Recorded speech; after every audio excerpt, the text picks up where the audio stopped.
The Boondokl Bedtime Stories by Dr. Robert Lefevre. Number 17. It was a beautiful sunny day. God has smiled on us, said the Venerable Charles Pootle, aware, as always, of divine providence. Henry Pootle had always found the idea of divine providence rather difficult. He knew that God meant someone who is bigger than all human beings, and who would be cross if you did naughty things and pleased if you did good things. He knew that divine meant from God. But providence was a long word that seemed to mean that you might not get good things in your life just by being good. It all depended upon whether God wanted, in his divine wisdom, to give them to you or not. Henry didn't think that was very fair. When he said this to his father, the Venerable Charles Pootle replied, "That's the way it is. We need to be good because it's a good thing to be. It pleases God.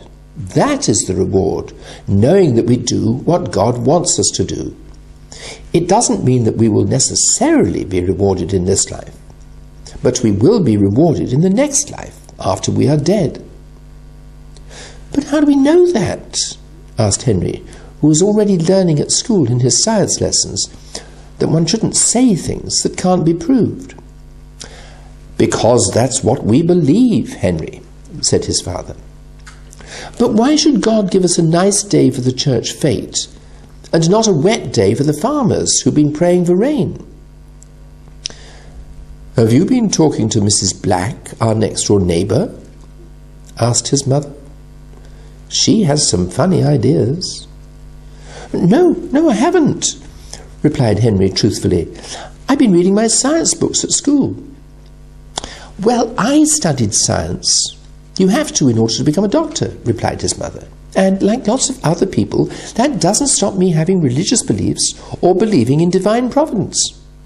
I think this conversation has gone on quite long enough."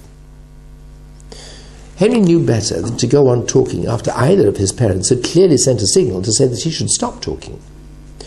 It's funny, he thought. Grown-ups tell you that they want you to learn things so that you can think for yourself. But it seems to me that when you do think for yourself, they want you to stop doing that and think only what they think. It can be difficult sometimes knowing what to think.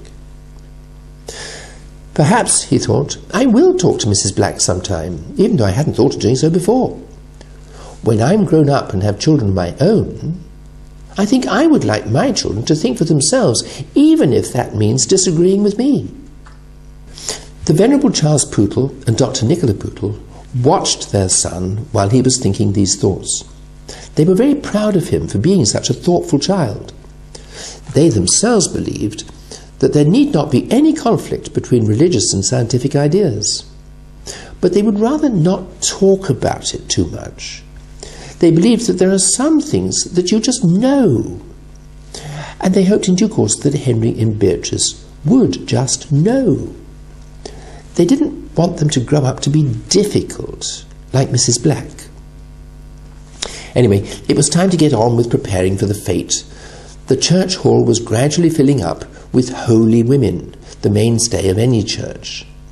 On this special day of the church fete, these women had dragged along their husbands, farm labourers and builders who got red faces from working in the open air, and lawyers, bankers and other professional people who got red faces from drinking too much alcohol. Either way, they all worked together to try to make it a very special day and raise lots of money to pay for the repairs to the church roof. To be continued.